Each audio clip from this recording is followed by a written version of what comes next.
Hi everyone, this is Gavin from Gavin's Gadgets, and today I'm going to review the Sony WH-1000XM4s. I'm going to tell you what I think of these. Are they better than the XM3s? Is it worth upgrading? How they compare to other Bluetooth headphones.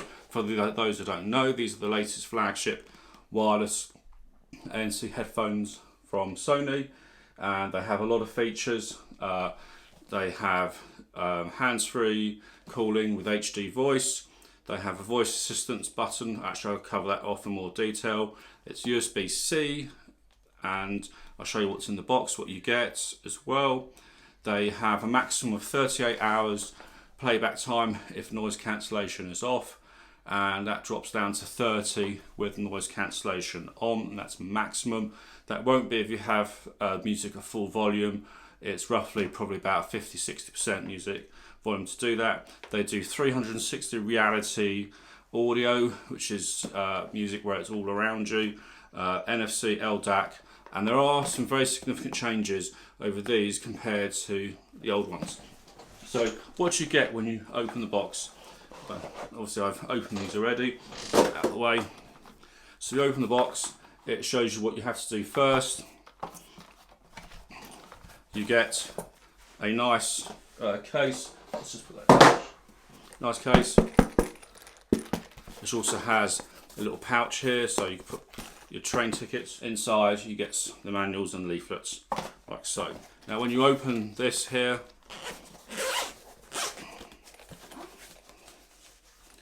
you get the inside like so, and it has a cardboard cutout showing you how all the controls work on here on the right cup. You also have the airplane adapter in here as well for those that might be remotely flying at this time during COVID. You have the audio cable should you wish to use it via wired, and you have a little USB-C. But this case is great for carrying, because it does protect them. I do recommend you use it if you go to the gym or whatever and you want to protect your headphones. So these are the headphones themselves. You've got on the left cup, you have the NFC. You also have various buttons here as well. So you have the on-off button, you have the 3.5mm audio jack, and this button here is now called custom, because you can change that. The USB-C goes into here, and you have all the touch controls are on this particular right side. So if I put these on, just to show you what they look like on, I will say that there's the padding slightly different compared to the XM3s across here, and they have seemed to slightly improve this connection, this bit here. The pads themselves are slightly thicker, so but very marginally, but in essence I think they're, still look the same, and they're on. Just by putting these on, they do cut out a lot of noise, but they do look quite nice. There you go. They do come in a lighter colour as well. So let's talk more about what the app's like. So I'm going to fire up the app so you can see it. So if you now go into the app, I'll bring up on screen. We're now connecting to the headphones after I turn them on, and this varies. Now you'll see that there's three key options here. It shows you its LDAC, shows you the battery level, and you've got a status, sound and system. All pretty straightforward. But if you tap the top right three dots, it can go through the tutorial, which is handy if you don't know how to use these. You'll notice you can back up and restore. So should you lose them, or you have a new pair, you can restore the settings from one headphone to another. But again, obviously that's just some great optional features there. So let's take a look at the adaptive sound control in a second. So if you go to the adaptive sound control, this is clever because it remembers your locations, and you can have it do different things depending on where you've set up different locations that you frequently go to. So it could be you're going swimming, could be, no, you wouldn't swim with these, that's not a good one, but you get the idea. So it's just a means of, it changes the settings automatically. You've got ambient sound control here, and ambient sound 1 on that scale is actually the wind noise, to cut the wind noise out. And you can also tap to focus on voice, so if you're at a station and the train announcements, you can have that. Speak to chat, which I quite like, and you can change various settings on that. This is probably my favourite features. Sometimes it can be a bit sensitive, but I do actually like it. And one thing I did do was change the time, and I've put that to 15 seconds. So after a conversation finishes, wait 15 seconds, and whatever you're listening to will carry on. You've got the noise cancelling optimizer, where it personalises based on pressure, atmospheric pressure. If you're standing, whatever you're doing, walking, it can change. You've got all the equalizer setups, and you've also got the 360 side. But all these were exactly the same on the old headphone the XM3s, so nothing different here. And you can prioritise on sound quality or stable connection. So if you're somewhere where the connection is a lot of interference, you might want the stable connection, but you won't get LDAC if you do that. And you've also got the DSE Extreme, which I've now turned on, which upscales tracks that aren't as compressed tracks as best as possible. Here, this has multi-point for 2 devices, but you can't do LDAC. So if you use LDAC with the XM3s, and that's what you primarily want because you want the higher quality, you won't, unfortunately, be able to do 2 LDACs due to the bandwidth. Now you can change the custom button on the side, but you can't change what these operation methods are, whether it's one press or a long press. They are predetermined at the moment, and you can see what the options are if you have Google Assistant and Amazon Alexa. So you have options there as to what you want to do.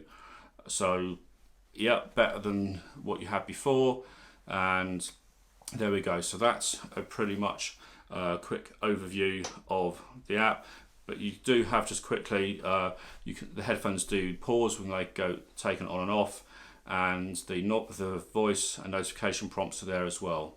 So hopefully that gives you a good idea of these, the app and some of the functions and how customizable they are.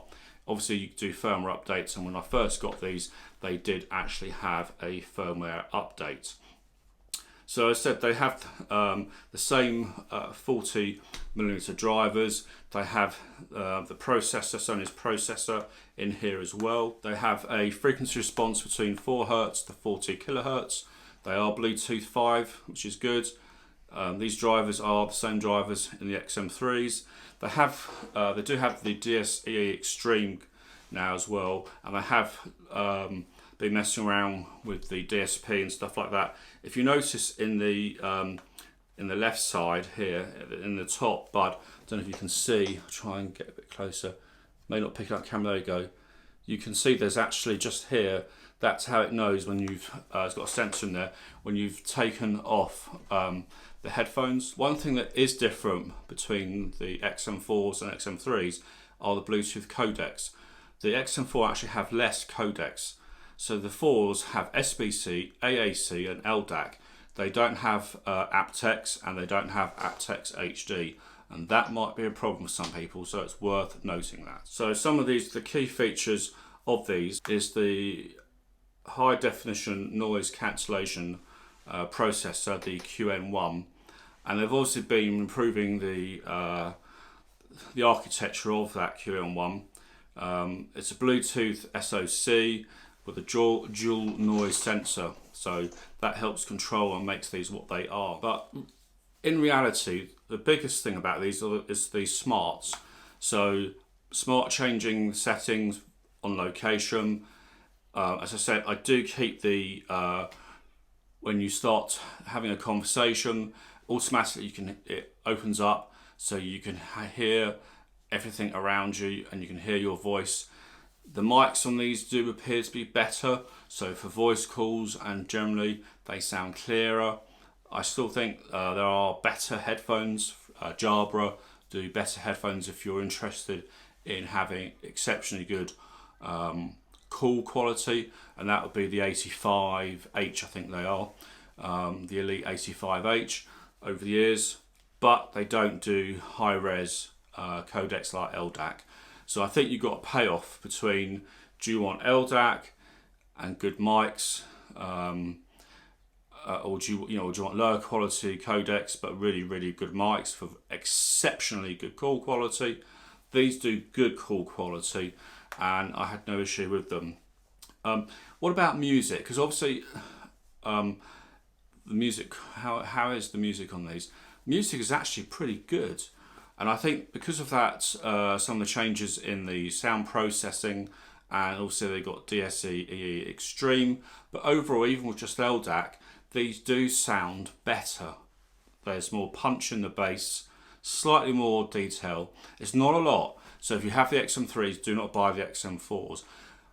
But if you like, I said, the thing that really drives me is noise cancellation. Obviously, it's just extraordinarily good. Probably the best out there, period. And with all the smarts they have, that really does make a huge difference. But as I said, the talk to voice to talk, where literally when you start talking, that to me is a game changer. However, if you've got pets and you start talking to your dog, their paws, very annoying. So do bear that in mind. And if in busy low environments, you might find like cafes where lots of people are talking, you don't want that option on, but you can toggle it on and off. You get, say, it takes about 3 hours to fully charge these from flat. If you suddenly found that they were flat, they do have a quick charge, so 10 minutes gives you 5 hours, up to 5 hours of music. So that's quite handy. They still have the option where if you suddenly someone starts talking to you, you can just put, or you want to hear what's going on, your hand over the right cup, hold it and release. As I said, they still have all the controls, double tapping, next track, previous track, volumes up and down, accept call, all that's as standard, and they work pretty well. And they have a new texture, slightly different feel on the texture, and apparently work better in cold environments. At the moment we're in a heat wave, so I can't test whether really cold environments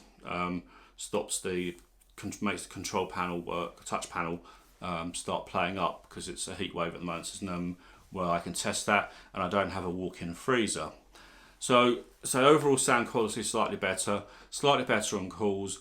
The smarts on these are dramatically improved. Multi-point connection, useless if you want LDAC. If you don't use LDAC, you can drop down to AAC, and that works. But annoying is you can't have aptX. There's no aptX HD, but drop down multi-point and have aptX, because there's no aptX codec in here. I really think that's such an oversight, because some devices will only have aptX. They won't have aptX HD. They won't have AAC support. So Sony, for some reason, took that out, and I find that I don't know why I did that. Maybe they can bring it back with a software update. So when you first get these out of the box, there is actually a firmware update you'll probably need to install, like I did. Any questions on these? I do think if you've not got the threes, or you like some of the smart features and what I've shown you, then go for it.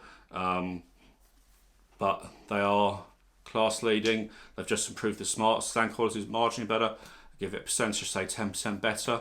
But I said, have XM3s. I personally wouldn't rush out and buy these unless you're mad. And you're all mad, I know that. Anyway, this is Gavin from Gavin's Gadgets. Take care, guys. Catch you guys soon. Any questions, ask below, and go from there. Bye for now.